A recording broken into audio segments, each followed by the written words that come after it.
What if, instead of fighting racial bias with adults, we work to prevent it from ever happening with kids? These programs that occur later in development are good at interventions.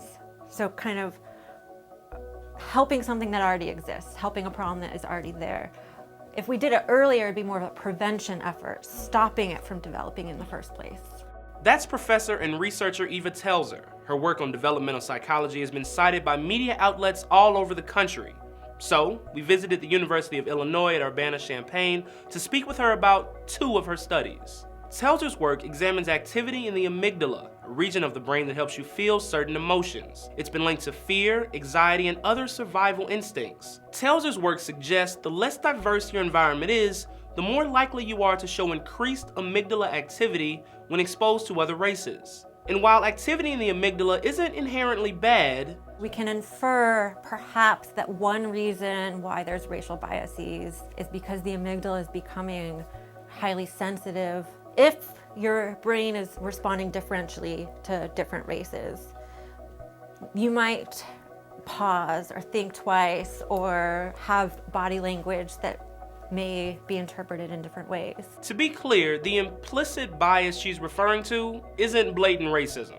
Monday I decided to go from Jose to Joe. 7 days later, the next Monday, that's when all the responses started coming. That's when all the replies and emails. It's more like passing up on Jose to give a job to Joe. It's not enough to grow up in a diverse area. You have to interact with a diverse group of people for there to be any effect.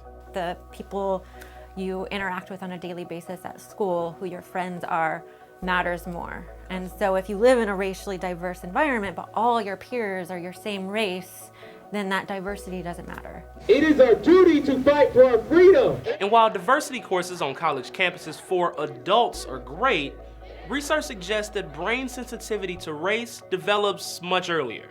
I think the earlier the better. Even infants already start to show kind of perceptual biases in how they process in and out groups.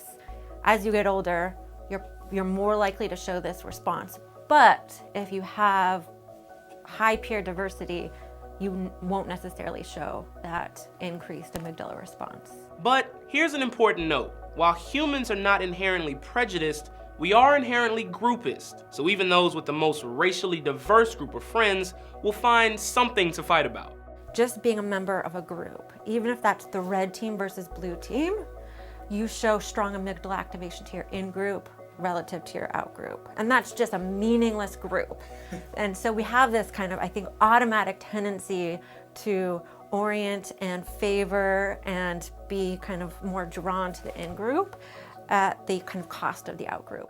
All that being said, if we can make our out-groups center around sports teams or beer preferences instead of racial groups, we may have a better shot at this whole peace and harmony thing. For Newsy, I'm Jamal Andrews.